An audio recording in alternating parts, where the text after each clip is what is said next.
Bismillahirrahmanirrahim. Assalamualaikum warahmatullahi wabarakatuh. Alhamdulillahirabbil alamin. Alhamdulillahilladzi hadana li hada wa ma kunna linahtadiya laula an hadanallah. Allahumma shalli wa sallim ala Muhammadin sallallahu alaihi wasallam wa ala alihi wa ashabihi ya tayyibin wa tahirin wa man sanna bi sunnatihi ila yaumiddin. Yaqulullahu tabaraka wa ta'ala, laqad kana lakum fi rasulillahi uswatun hasanatun liman kana yarjullaha wal yawmil akhir wa dzakarallaha katsira. Amma ba'd.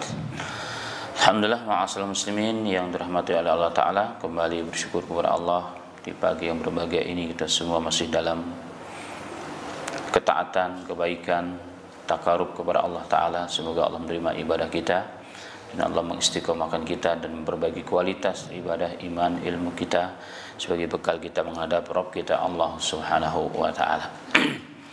Pada ayat yang tadi dibacakan, laqad kana lakum fi rasulillahi uswatun hasanah, berkata Imam Ibnu Katsir, ayat ini adalah asas atau dasar dari perintah agama, perintah Allah Ta'ala untuk menjadikan Nabi Muhammad SAW sebagai suri tauladan kita, sebagai contoh kita, role model kita dalam setiap kehidupan kita, baik dari seluruh perkataannya beliau, perbuatannya beliau, dan dari seluruh kondisi dan keadaan beliau.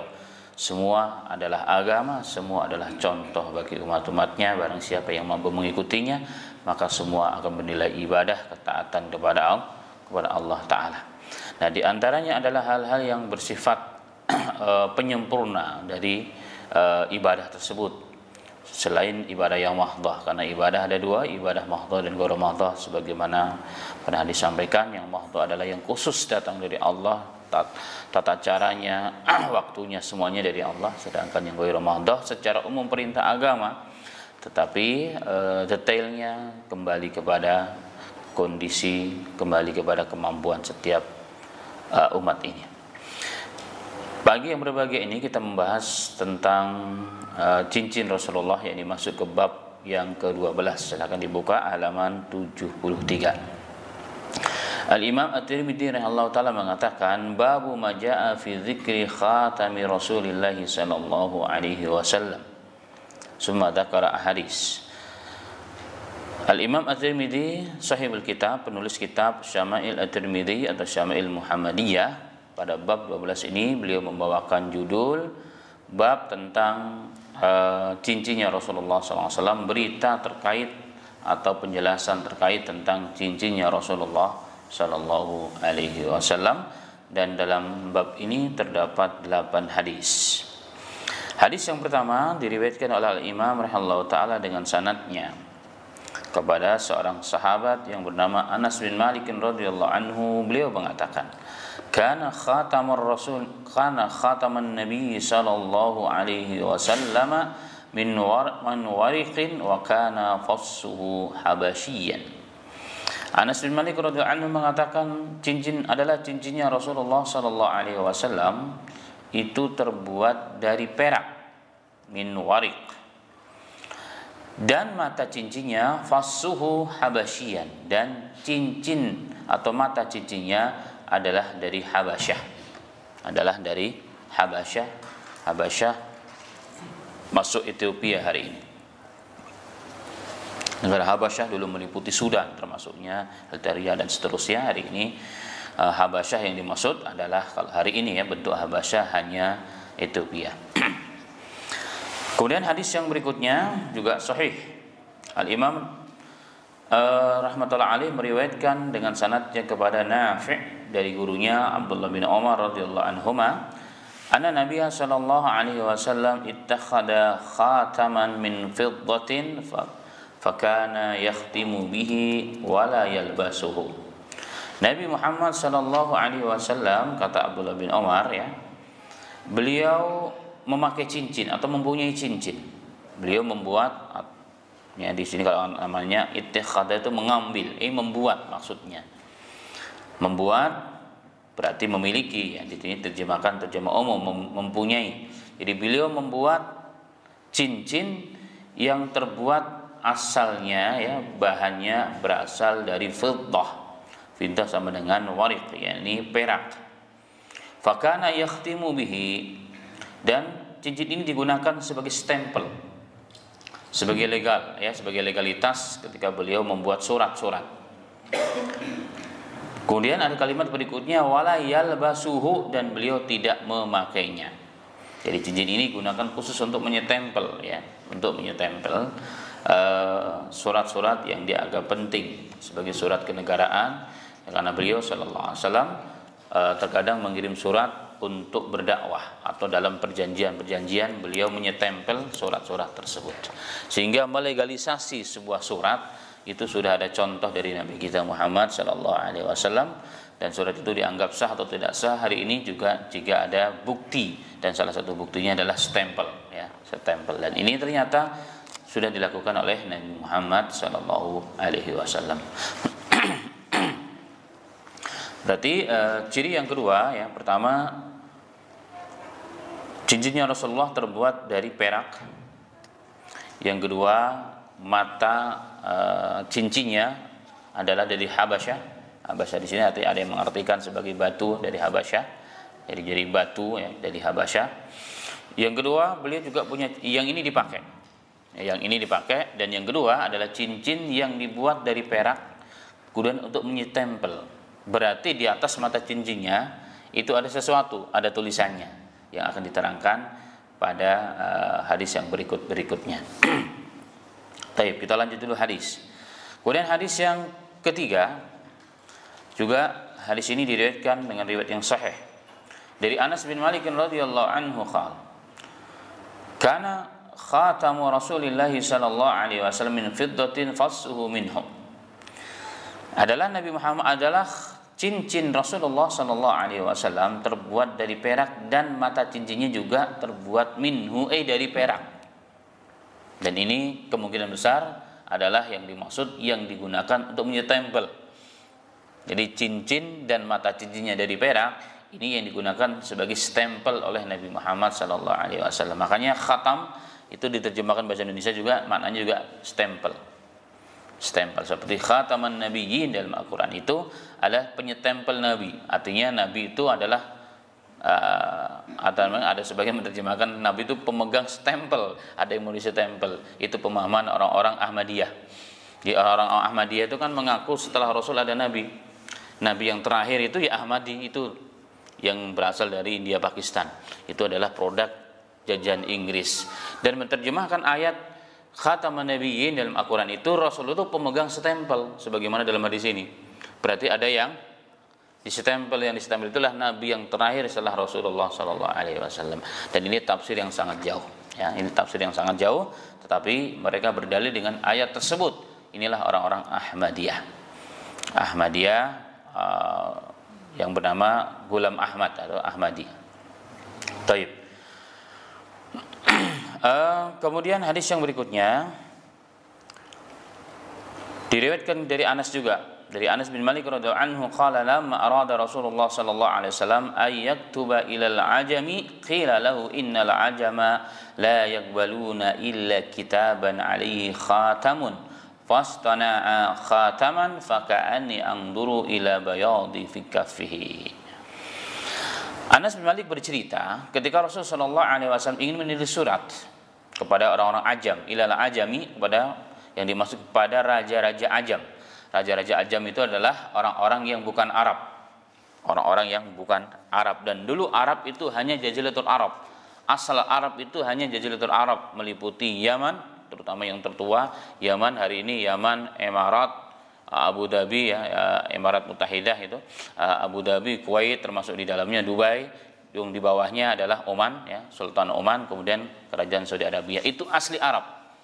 Itu asli Arab, kemudian berkembang hari ini Mesir menganggap dirinya Arab ya kan, bahkan beberapa negara Afrika seperti Maroko yang asalnya ada orang barbar, itu hari ini kalau dipanggil orang Ajam enggak mau. Mereka mengaku dirinya orang Arab. Orang Mesir kalau dipanggil orang Mesir, apalagi orang Afrika, mereka marah, tapi mereka akan senang kalau dipanggil orang Arab. Wilayah Syam hari ini jadi negara Arab, padahal asalnya bukan Arab. Kenapa jadi Arab? Karena banyaknya sahabat melakukan perpindahan ke sana. ya expand untuk menyebarkan agama dan dakwah, sehingga wilayah Syam pun berubah menjadi negara Arab. Nah, negara Afrika sampai ke Afrika Barat, ya, sampai ke ujung dunia dahulu kala, karena belum ditemukan kecuali Afrika, yaitu Maroko, itu juga hari ini sebagai negara Arab. Padahal aslinya mereka bukan orang-orang Arab.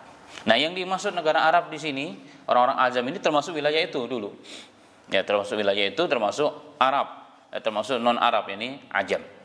Termasuk Mesir bukan Arab dahulu, termasuk orang-orang yang mendapat surat dari Nabi kita Muhammad sallallahu alaihi wasallam. Taib. Anas bercerita ketika Rasulullah mau ngirim surat apa? Surat dakwah.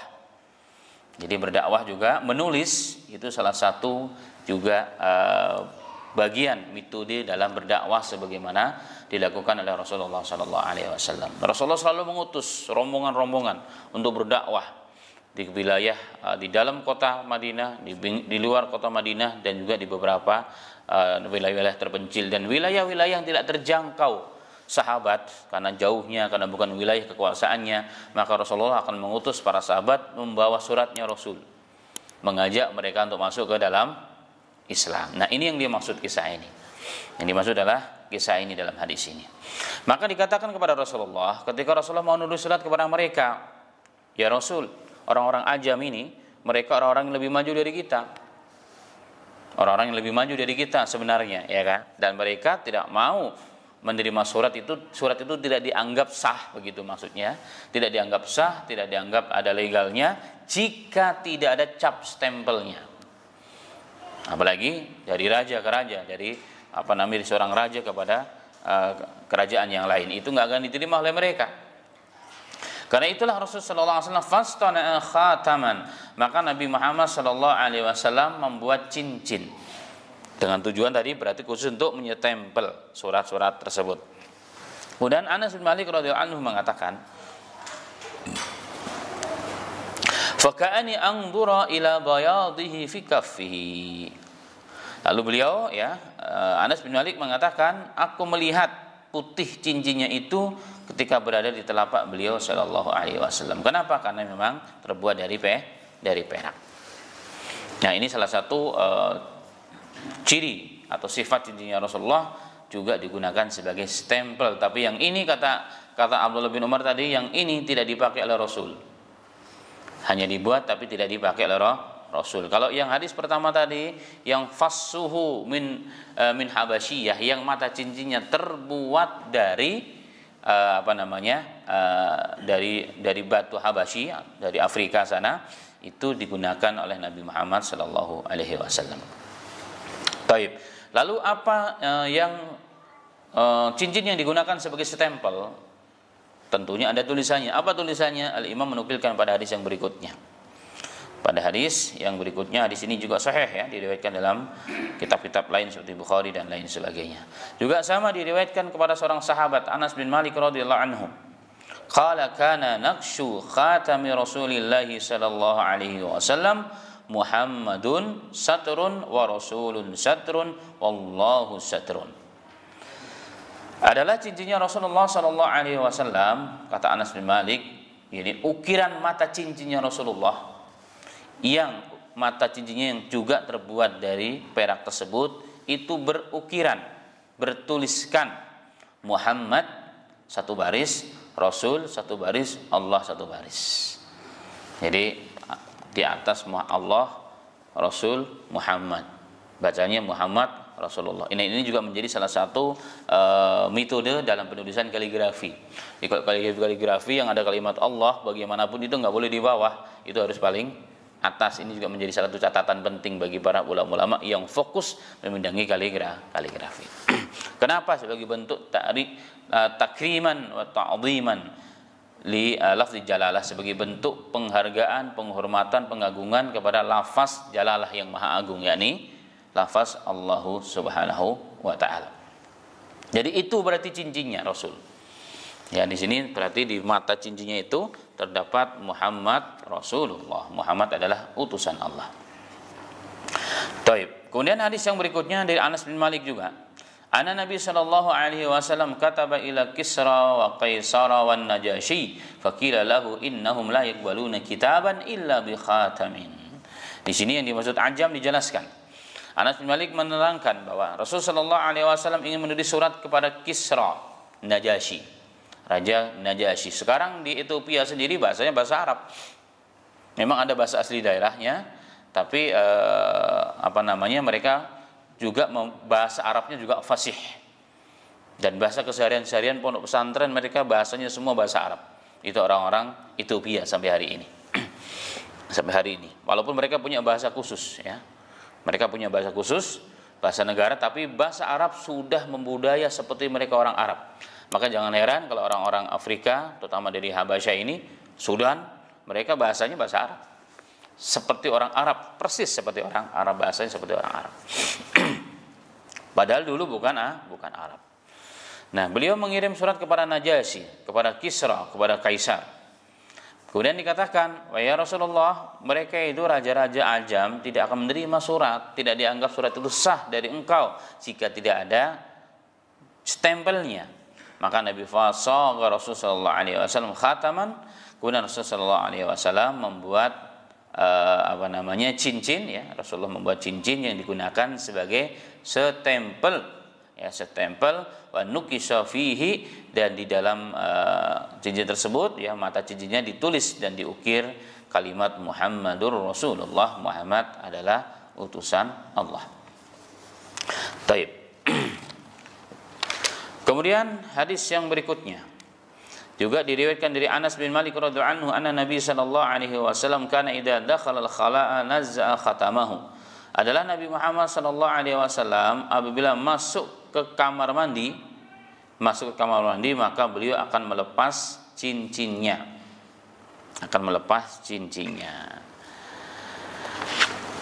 Ini mengisyaratkan bahwa cincin yang digunakan untuk stempel Rasulullah dipakai berarti, makanya dilepas. Kenapa dilepas? Karena bertulis Muhammad Rasulullah, ada kalimat Allah di situ.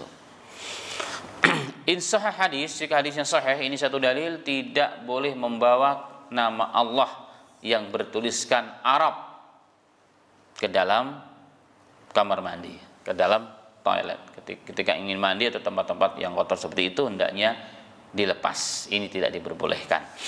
Dan ini juga merupakan hal yang menjadi perhatian bagi kita semuanya. Hari ini kan begitu semangatnya hamasah kecemburuan Islam kita mulai muncul hari ini. Itu efek dari Islam ditindas, maka kecemburuan Islam muncul. Itu manusiawi banget. Jadi sebagai pemantik lah begitu kurang lebihnya. Jadi umat Islam ini akan tidur melulu kalau tidak ada yang ngutak-ngutik. Nah sekarang ini banyak kan orang-orang yang ngutak-ngutik kita, yang melecehkan Islam, melecehkan Rasulullah, melecehkan agama kita. Apa yang terjadi efeknya? Singanya mulai pada bangun. Nah pada bangun nih, akhirnya apa? Salah satu bentuk girohnya mereka membuat baju bertuliskan la ilaha illallah, peci bertuliskan la ilaha illallah. Tapi ada sisi lain yang kadang tidak diperhatikan. Ya, ketika nyuci dicampur maaf dengan celana dalam. Padahal ada kalimat la ilaha illallah. Kadang-kadang dibawa ke dalam baitul khala, kadang-kadang dibawa ke tempat-tempat yang tidak layak dan tidak baik. Ini catatan penting bagi kita. Nah, insya hadis, kembali kepada hadis ini, Rasulullah bahkan melepas cincinnya. Tetapi memang sayang hadis ini oleh sebagian ulama dikatakan hadisnya dhaif. Dan ini juga bertentangan dengan hadis yang Abdullah bin Umar tadi. Rasulullah membuat cincin yang bertuliskan ini dan tidak dipakai. Tapi ini ada hadis yang ini yang secara riwayat hadisnya dhaif. Taib. Tapi ulama mengatakan dhaif, tetapi bisa digunakan sebagai pelajaran dan i'tibar, karena memang tidak bertentangan dengan syariat. Karena menghargai dan menghormati apalagi lambang, apalagi simbol, apalagi nama lafzu jalalah, yaitu nama Allah Subhanahu wa taala, adalah perkara yang wajib bagi setiap muslim, dan itu syiar dan simbol Islam. Makanya walaupun lemah hadisnya, tapi sebagian ulama tetap bisa digunakan sebagai catatan bagi kita semuanya. Taib. Kemudian Al-Imam At-Tirmidzi rahimahullah ta'ala menukilkan hadis yang terakhir. Hadis ini sahih. Diriwayatkan juga dalam hadis yang lain dari Abdullah bin Umar radhiyallahu anhuma qala ittakhadha Rasulullah sallallahu alaihi wasallam khataman min wariqin fakana fi yadihi thumma kana fi yadi Abi Bakrin wa yadi Umar thumma kana fi yadi Utsman hatta waqa'a fi bi'ri arisin naksuhu Muhammadur Rasulullah. Hadis ini meriwayatkan bahwa Rasulullah pernah membuat sebuah cincin yang terbuat dari perak. Yang di akhir hadis ini yang mata cincinnya bertuliskan Muhammad Rasulullah. Muhammad adalah utusan Allah. Tadinya di tangan Rasulullah, kemudian setelah Rasulullah meninggal diberikan kepada Abu Bakar. Dari Abu Bakar kepada Umar, dari Umar kepada Utsman. Di zaman Utsman cincinnya hilang, ya, masuk ke dalam sumur namanya sumur Aris. Dalam riwayat Utsman mencoba menguras dan mencari cincin ini, ternyata tidak ketemu. Tidak ketemu. Dari hadis ini banyak hal, ya, dari sisi hikmah dan pelajaran hadis. Yang pertama terkait dengan bahwa Rasulullah memang punya cincin. Rasulullah sengaja membuat cincin khusus sebagai tanda seorang kepala negara, sebagai pemimpin. Ketika beliau menulis surat-surat atau mengeluarkan surat-surat resmi dari negara atau dari dari kerajaan Islam zaman itulah, anggap sebagai kerajaan begitu, atau pemerintahan Islam ya lebih tepatnya, pemerintahan Islam, maka beliau akan memberikan stempel, jebret gitu. Baru dikirim surat tersebut. Dan ini karena tujuan daripada khatam cincin ini sebagai stempel, maka setelah Rasulullah meninggal dunia dipegang oleh pemimpinnya, pengganti Rasulullah, khalifahnya Rasul, ini Abu Bakar. Begitu juga setelah Abu Bakar meninggal diturunkan kepada Umar, dari Umar ke Utsman, di zaman Utsman hilang. Dan ini satu bukti bahwa cincin ini dipegang oleh pemimpin suatu kelompok atau suatu negara sebagai stempel yang sah yang digunakan untuk melegalisasi surat-surat yang dianggap penting. Itu dari sisi kaitan dengan bab. Nah, dari sisi yang lain, dari pelajaran yang lain adalah ini isyarat dari Allah bahwa umat Islam ini akan bersatu, akan kuat sekali di 3 masa selain Rasul, ya tentunya. Abu Bakar, walaupun zaman Abu Bakar jadi huru hara yang sangat luar biasa, bahkan ulama mengatakan fitnah yang menimpa Abu Bakar setelah Rasulullah meninggal dunia itu belum pernah terjadi, dan sebelum dan sesudahnya, yaitu apa? Fitnahnya Rasulullah meninggal. Itu fitnah yang sangat besar bagi umat ini. Yang mengakibatkan apa? Banyak orang-orang yang lemah iman, apalagi yang diprovokasi oleh orang-orang munafik, itu mereka murtad. Yang tidak murtad tidak bayar zakat, tidak sholat dan seterusnya. Sehingga Abu Bakar selama 2 tahun setengah ini sibuk ngurusin urusan intern ini, ya, termasuk Musalamah Al-Kadzab di zaman itu munculnya. Belum lagi ada pertentangan-pertentangan yang sangat luar biasa, sehingga beliau mengeluarkan fatwa yang sangat terkenal dan diakui kemudian oleh para sahabat, adalah beliau membuat tim khusus untuk memerangi orang-orang yang mereka ini dianggap ini. Diprotes oleh Umar, wahai Abu Bakar, wahai pemimpin umat Islam, penggantinya Rasulullah, mereka ini orang-orang mengucapkan la ilaha illallah, kenapa Anda perangi? Maka beliau mengatakan, karena mereka telah melanggar ketentuan Islam. Kita tidak boleh membunuh orang yang mengucapkan la ilaha illallah kecuali dengan hak Islam, dan ini hak Islam. Kenapa? Mereka murtad, mereka tidak membayar zakat. Bahkan zakat, kata beliau, bahkan seandainya ada orang yang biasa membayar zakat hewan kepada Rasulullah, yang namanya zakat hewan kan kalau dituntun pasti ada talinya. Seandainya talinya diambil, ya kan, dari paketnya hewan itu nggak dikasih ke Islam, wallahi la uqatilannahum, maka benar-benar akan kuperangi mereka. Nah, Abu Bakar sibuk ngurusin seperti ini, ya, tapi kemudian Islam tegak, ya, tanpa perjuangan Abu Bakar Islam hari ini telah hancur. Kemudian setelah itu di zaman Umar Islam sudah damai, urusan intern sudah selesai, maka beliau fokus untuk menyebarkan Islam, meluaskan wilayah Islam agar semua manusia tunduk dan patuh kepada Allah Ta'ala, sehingga sampai ke wilayah Persia. Kenapa orang-orang Persia, orang-orang yang pusatnya kerajaannya di Iran itu begitu benci sampai hari ini kepada Islam, sehingga mereka masuk ke dalam Islam dengan membuat berbagai macam makar. Di sana tempatnya Syiah dan seterusnya, karena mereka benci dengan Umar. Mereka bilang, ini gara-gara Umar nih, makanya negara kita jadi kalah perang. Ya, jadi kalah perang, sehingga beliau pun dibunuh, ya kan, oleh Lu'lu' al-Majusi. Baik, kemudian di zaman Utsman juga berkembang begitu pesat, luar biasa, perkembangan yang luar biasa. Pasukan laut yang pertama kali dibuat adalah di zaman beliau. Sebelumnya sudah ada ya, tapi di zaman beliau semakin modern ya, artinya semakin diperbaiki. Beliau membuat angkatan perang laut khusus itu di zaman Utsman bin Affan, tetapi di zaman beliau perluasan semakin luas, tapi di zaman beliau pula ya kan terjadi fitnah yang sangat luar biasa. Dan ini juga diisyaratkan dari hadis ini sebenarnya. Nah, di zaman setelah beliau, zaman fitnah sampai hari ini. Umat Islam terpecah belah, kita perang saudara, saling mengkafirkan, bahkan saling membunuh. Dan itu sudah terjadi di zaman keemasan Islam, di zaman manusia-manusia yang sempat belajar langsung dengan Rasul. Yang jadi pertanyaan, kok bisa ya? Kan itu zaman-zaman yang sangat luar biasa, orang-orang sangat luar biasa, yang gurunya ada Rasulullah, kok bisa? Jawabnya, iya, kenapa?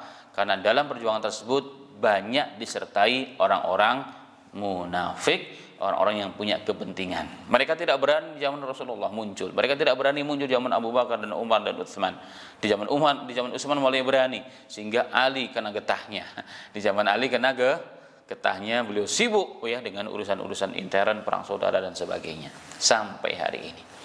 Ya, sampai hari ini, walaupun kemudian berubah setelah sistem pemerintahan Islam Khulafaur Rasyidin ini berubah menjadi kerajaan-kerajaan Islam ya, dimulai dari Umayyah, kemudian Abbasiyah, kemudian negara-negara kecil, kemudian terakhir adalah negara Turki Utsmani yang hancur pada 1900 berapa?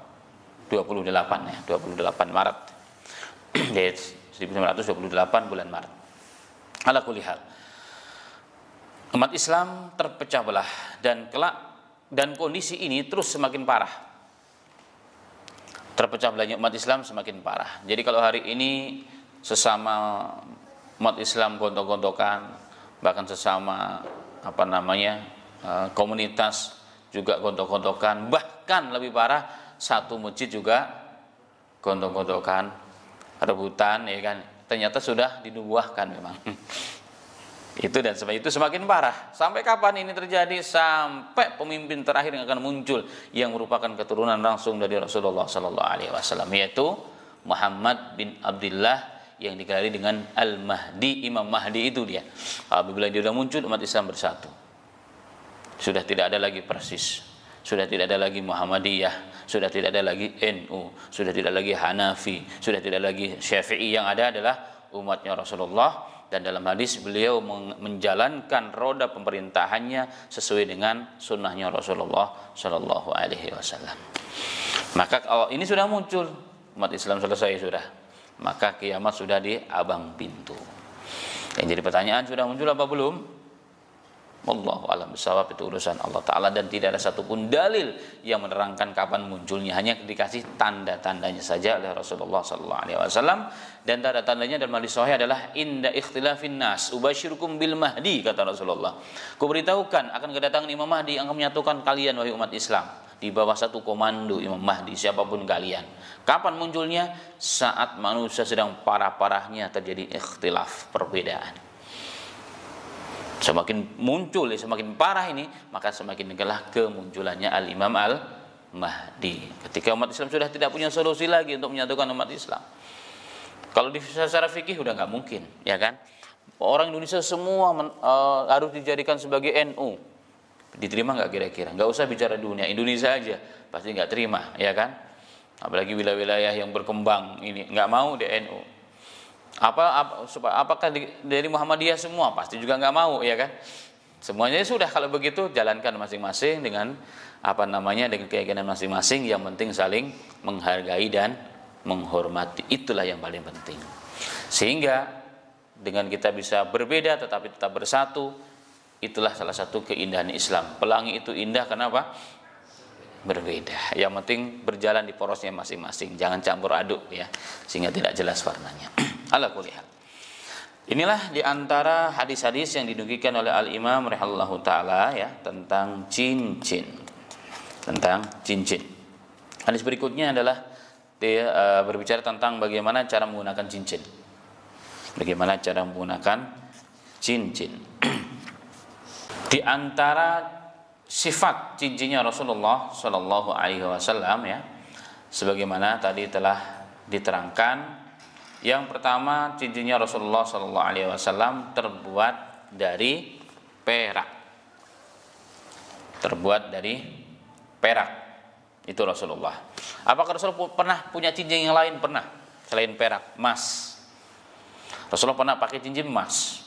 Maka serempak sahabat tanpa dikomando, tanpa diperintah oleh Rasulullah, besoknya seluruh sahabat yang punya uang, maksudnya di sini ya kan, yang kaya-kaya semua beli cincin dan dipakai cincin emas semua.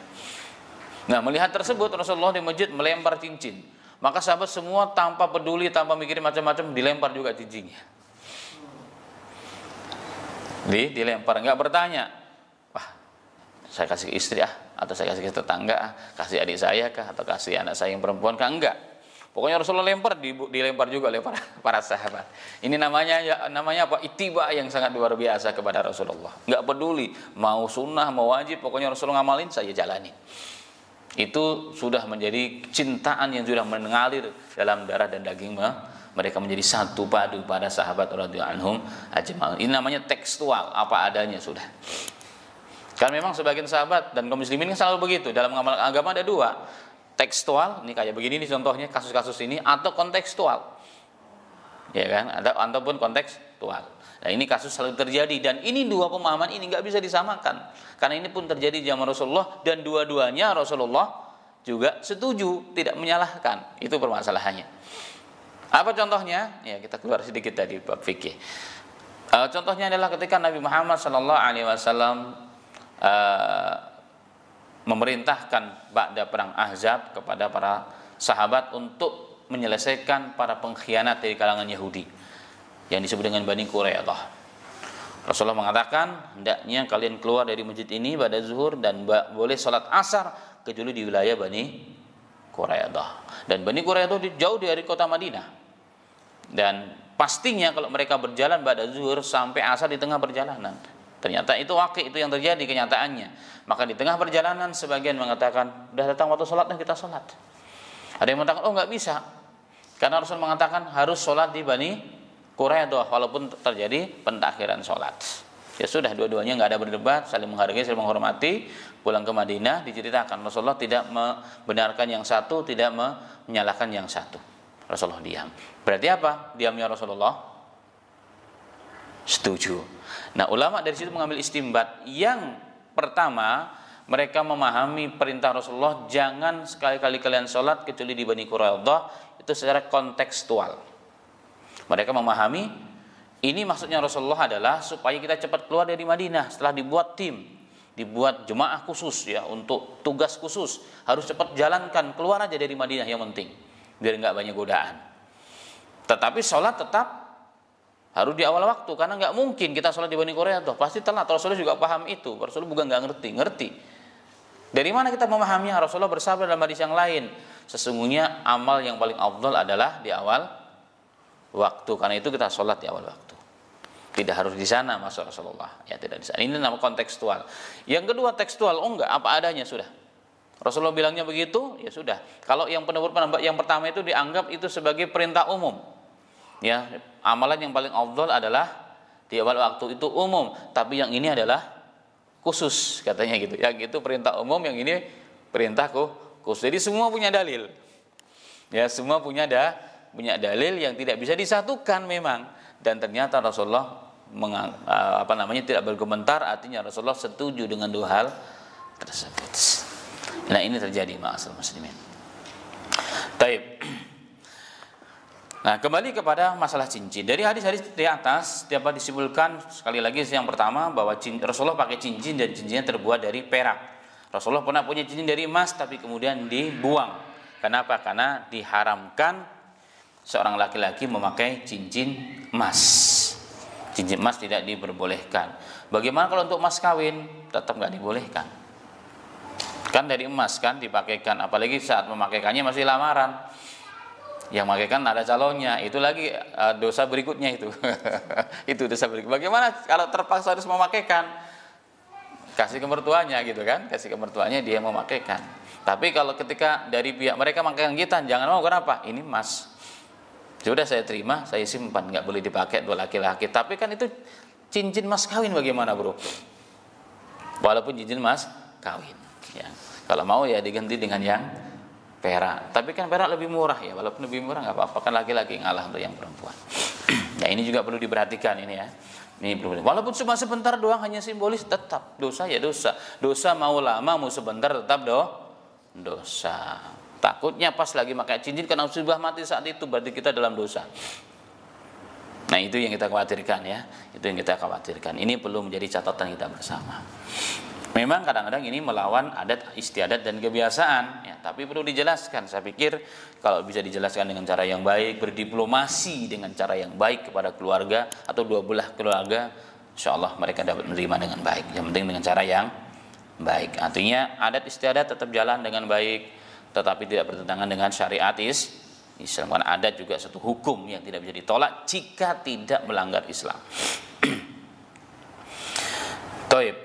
Kemudian Rasulullah berarti dari hadis di atas punya lebih dari satu cincin di luar cincin emas ya.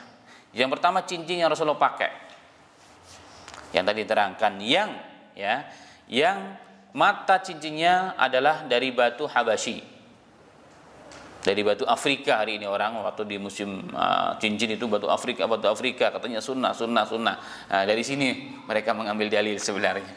Karena Rasulullah punya cincin, mata cincinnya adalah dari Habasyah atau dari Afrika lah. Ethiopia pada hari ini namanya. Itu yang cincin yang pertama Rasulullah pakai, yang selalu dipakai oleh Nabi Muhammad sallallahu alaihi wasallam.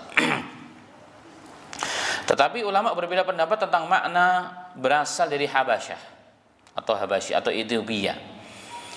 Imam Nawawi rahimahullah ta'ala menyebutkan dua pendapat dalam bab ini. Pendapat yang pertama, sebagian ulama mengatakan yang dimaksud mata cincinnya dari Habasyah, memang mata cincin itu berasal dari batu akik yang berasal ditambang dari wilayah Habasyah. Karena di zaman itu memang Habasyah, Yaman terkenal ya. Mereka punya dua kekayaan alam yang sangat luar biasa, termasuk batu cincin tadi itu berasal dari sana. Jadi memang betul-betul faktanya kayak batu cincin, wakiknya batu cincin yang berasal dari kota Habasyah atau wilayah Habasyah. Kemudian yang kedua, dia mengatakan yang dimaksud adalah bukan asalnya dari Habasyah, tapi warnanya. Warnanya kayak dari sana begitu, agak kehitam-hitaman katanya.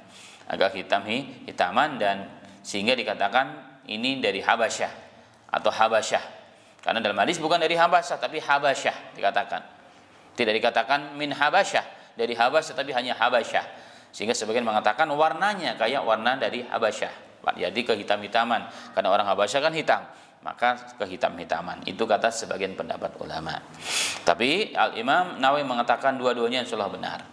Tapi yang langsung bisa dipahami oleh kebanyakan orang, yang dimaksud mata cincinnya Habasyah adalah dari batu akik yang berasal penambangannya di wilayah Habasyah atau Ethiopia. Itu yang umum dipahami langsung oleh sebagian, walaupun ada pendapat yang lain yang keduanya. Baik. Kemudian cincin yang kedua adalah cincin yang digunakan oleh Rasulullah SAW untuk menyetempel sebagai stempel. Ya, sebagai stempel. Kalau menurut hadis yang sahih, riwayat yang sahih, Abdullah bin Umar tadi mengatakan Rasulullah punya cincin ini dan tidak dipakai. Walaupun ada hadis tadi yang kedua terakhir ya, hadisnya Rasulullah kalau pakai cincin ini beliau mau ke kamar mandi dilepas. Tapi hadisnya dhaif. Kalau pertama bertentangan dengan hadis yang pertama. Karena Abdullah bin Umar mengatakan cincin yang jenis kedua ini tidak dipakai, digunakan hanya untuk menyetempel saja. Baik. Kemudian yang khulasah atau kesimpulan yang berikutnya, cincin Rasulullah yang tidak dipakai, yang digunakan sebagai stempel itu bertuliskan. Jadi dia mata cincinnya pun terbuat juga dari barang yang sama, dari perak, dan bertuliskan Muhammadur Rasulullah. Tapi tulisannya tidak nyambung. Jadi tiga baris.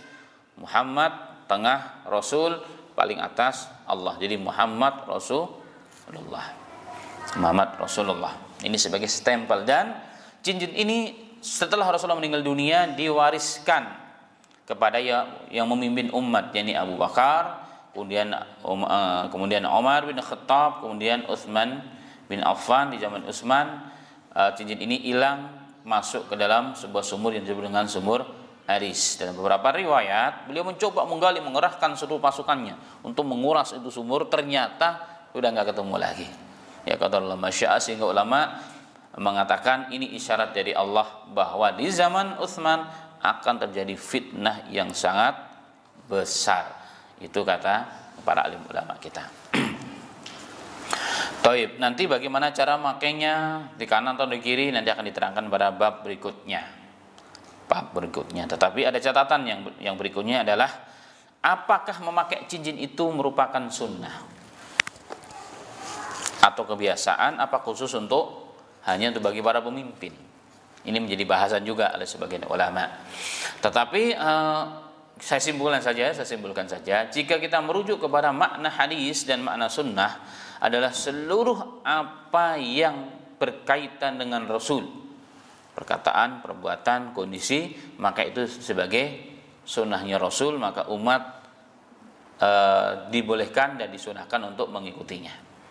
Untuk mengikutinya sebagaimana para sahabat, karena sahabat juga banyak yang memakai itu, walaupun ada sebagian yang tidak memakai juga. Jadi sunnah, ya, sunnah cincin. Tapi cincinnya terbuat dari perak. Dari perak. Apakah boleh dibuat dari yang lain? Ada yang mengatakan diperbolehkan katanya.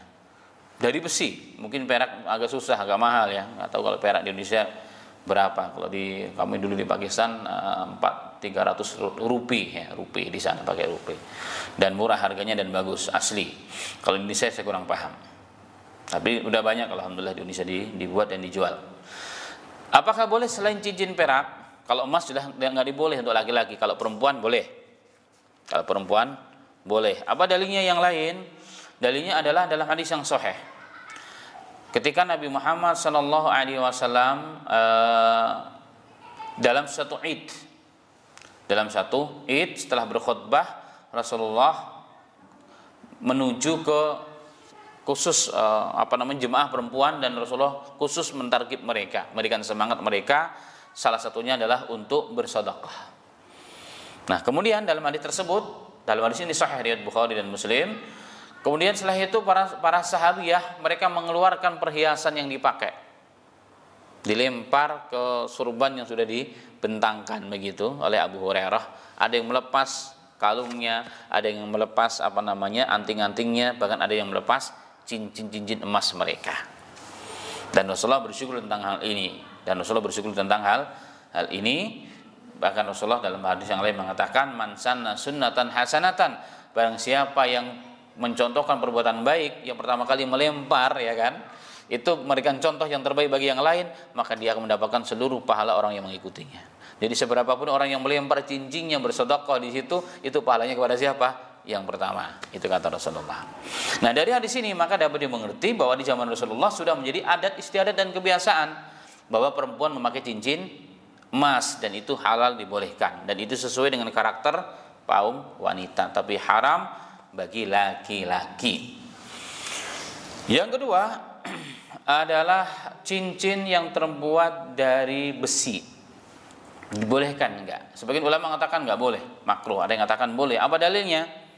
Dalilnya adalah kisah seorang sahabat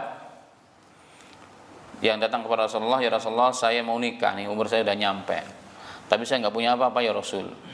Saya enggak punya apa-apa. Sudah kamu cari deh ke rumah sana apa yang kamu enggak punya ya Rasul, sudah dicari. Walaupun hanya khatam minal hadid, kamu cari deh sekarang, walaupun cincin yang terbuat dari besi.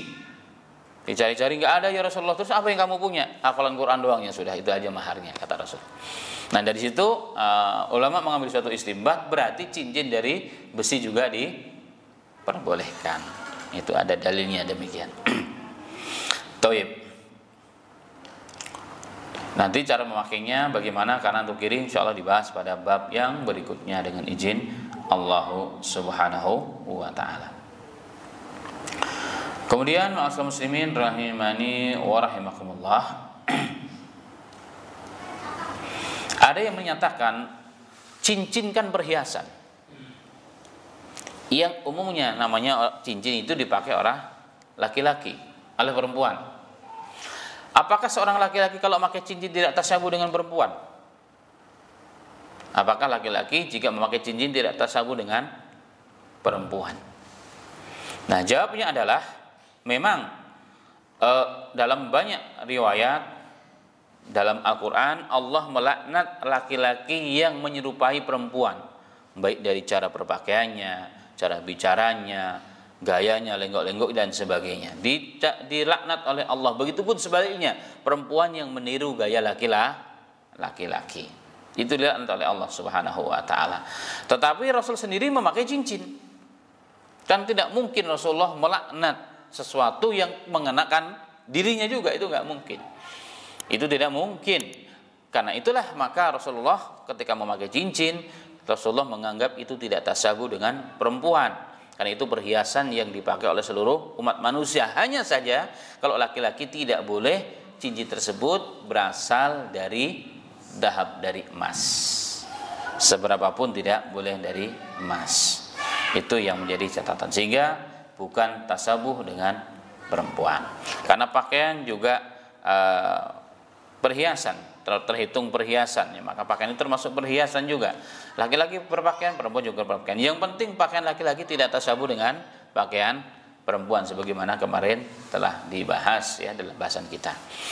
Yang terakhir ya, mumpung waktu masih ada, bagaimana dengan kisah-kisah yang mungkin pernah dengar, cincin Nabi Sulaiman.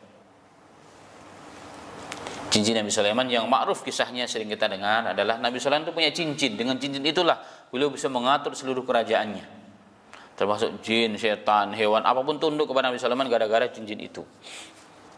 Satu ketika nih kisahnya, ini kisah saja, kita belum saya sampaikan tentang riwayatnya. Kisahnya adalah satu ketika Nabi Sulaiman mau masuk ke dalam kamar mandi, maka beliau menitipkan cincinnya ke istrinya, dan cincin tersebut bertuliskan la ilaha illallah Muhammadur Rasulullah dan sebagainya. Bahkan kalau hari ini ada cincin Nabi Sulaiman tuh katanya bintangnya bintang 6. Itu yang menjadi keyakinan orang-orang Yahudi katanya. Jadi bintang 6 ya, bintang Yahudi. Kalau Islam katanya bintang 8 katanya. Baik.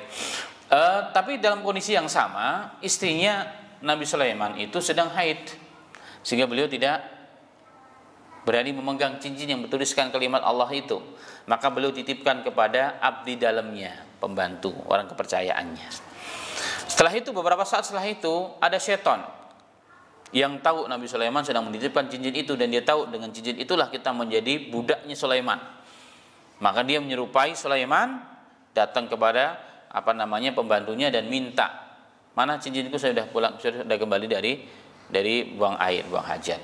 Habis itu kemudian langsung si setan ini duduk di singgasana Sulaiman dan dia mengatur seluruh kerajaan. Nah, cerita yang lain, Nabi Sulaiman keluar dari kamar mandi, ucuk-ucuk nanya, mana cincin gua, katanya. Lah, bukannya tadi sudah kasih ke Sulaiman. Ya tadi itu siapa itu, katanya. Tadi kan kamu udah ngambil. Belum, itu saya masih dari tadi di kamar mandi. Maka kemudian dicari tahu, ternyata itulah setan. Nah, sisi lain Nabi Sulaiman mendengar itu, beliau langsung pergi ke tempat ke tempat terpencil di padang Sahara. Beliau nangis, doa kepada Tuhan, kepada Allah Subhanahu wa taala, sehingga mulai tersyiarlah bahwa cincin Nabi Sulaiman hilang, diambil oleh setan yang sekarang menepati singgasana Nabi Sulaiman sehingga dapat mengatur seluruh kerajaan. Nah, mendengar berita tersebut, iblis lari ketakutan. Akhirnya beliau pergi ke pantai, dilemparlah cincin tersebut dan dimakan oleh ikan. Maka Nabi Sulaiman berhari-hari mencari ikan tersebut, akhirnya ketemu, dibelah perutnya, diambil cincinnya, kemudian Nabi Sulaiman kembali ke kerajaannya dan mulai berkuasa sebagaimana yang sebelumnya. Ini cerita yang ma'ruf. Ya, kalau antum baca tentang cincin Sulaiman, ini pasti akan diceritakan. Kurang lebih gitulah khulasahnya. Yang jadi pertanyaan, as-sahihun hada, apakah sahih ini? Dan ternyata para ulama hadis mereka mencoba mencari tahu, mereka mengatakan tidak ada sama sekali riwayatnya tentang ini. Dan ini berasal semua dari Israiliyat, sebagian besar berasal dari orang-orang Yahud. Ini sengaja memang untuk mereka blow up ini, kisah ini adalah untuk apa? Untuk meyakinkan dunia lambang-lambang mereka ini sama dengan lambangnya Sulaiman, Nabi Sulaiman sebenarnya. Itu yang mereka inginkan. Tetapi ada hadis yang lain yang ada riwayatnya tapi dhaif. Dhaif sekali, mungkar oleh sebagian ulama dikatakan, yakni kisah tentang akhir zaman. Salah satunya adalah ketika nanti di akhir zaman, tandanya akhir zaman, satu di antara 10 tanda adalah keluarnya dabatul ard tukalimun nas. Keluarnya hewan melata yang bisa berbicara dengan manusia, yang membawa setempel katanya. Dan hadis ini mengatakan setempel itu yang dimaksud adalah cincinnya Nabi Sulaiman akan menjetempel orang nih di jidatnya. Ini muslim, ini kafir, ini muslim, ini kafir. Dan beliau membawa tongkatnya Nabi Musa. Katanya si hewan ini tongkat Nabi Musa. Tapi hadis ini dhaif. Ini saja yang ada riwayatnya. Sedangkan yang tadi itu tidak ada riwayatnya. Sehingga ulama dengan tegas mengatakan jika ada apalagi kisah yang begitu luar biasa tentang Nabi Sulaiman, pastinya Allah akan menerangkan kisah cincin, atau minimal Rasulullah akan bercerita tentang cincinnya Nabi Sulaiman alaihi salatu wasalam. Karena sebenarnya bukan cincin itu yang menjadikan Nabi Sulaiman itu berkuasa. Ini berarti kayak jimat dong cincin itu, ya kan, punya kekuasaan. Ini syirik jatuhnya. Ini seperti kisah-kisah kerajaan-kerajaan Romawi. Bukan itu, bukan. Karena memang Allah memberikan kekuasaan, kemampuan, kelebihan kepada Nabi Sulaiman alaihi salatu wasalam. Sehingga terakhir ya, sebagai penutup, ketika Nabi Muhammad SAW dalam sholat, tiba-tiba tangannya bergerak, kayak mencekek sesuatu gitu. Setelah selesai salam, para sahabat bertanya, "Ya Rasulullah, kami melihat engkau melakukan sesuatu yang engkau tidak biasa kau lakukan, seperti memegang sesuatu." Maka beliau mengatakan, "Iya, tadi lagi sholat, ifrit itu datang mengganggu aku sholat. Maka aku pegang lehernya, karena Allah buka hijabnya antara Rasulullah dengan setan ifrit tersebut, dicekek sini, sehingga dinginnya lidahnya karena saya cekek nempel di tangan saya. Saya merasakan dingin lidah daripada si setan ifrit, jin ifrit tersebut. Laulah, katakan, kalau tidak aku teringat doanya Nabi Sulaiman, ya Allah berikan aku kerajaan yang tidak pernah kau berikan kepada sebelum dan sesudahnya, maka si ifrit ini akan kuikat di tiang masjid, sehingga besok pagi anak-anak kecil Madinah bisa bermain-main dengan si setan ifrit ini. Tapi saya tidak mau kemudian dilepas oleh Nabi Muhammad sallallahu alaihi wasallam. Dan ini satu kisah bahwa kekuasaan yang diberikan oleh Allah kepada Nabi Sulaiman bukan karena jin, tapi memang karunia Allah, satu di antara mukjizat yang Allah berikan kepada Sulaiman alaihi salatu wasallam. Jadi tidak ada kisah-kisah cincin Sulaiman apalagi sampai ke Indonesia. Wah, si fulan punya cincin Sulaiman, masya Allah luar biasa. Cincin Sulaiman sudah nggak ada yang tahu, ya kan, nggak tahu kemana dan bagaimana, nggak ada kisahnya, baik Qur'annya ataupun hadisnya. Allah Taala bisa. Demikian ya, sekedar tambahan saja tentang bab cincin, dan besok dibahas singkat insya Allah tentang bagaimana memakai cincin, ya, dan di mana, jari mana, kanan atau kiri, di jari yang mana, insya Allah pada bab berikutnya dengan izin Allah Taala.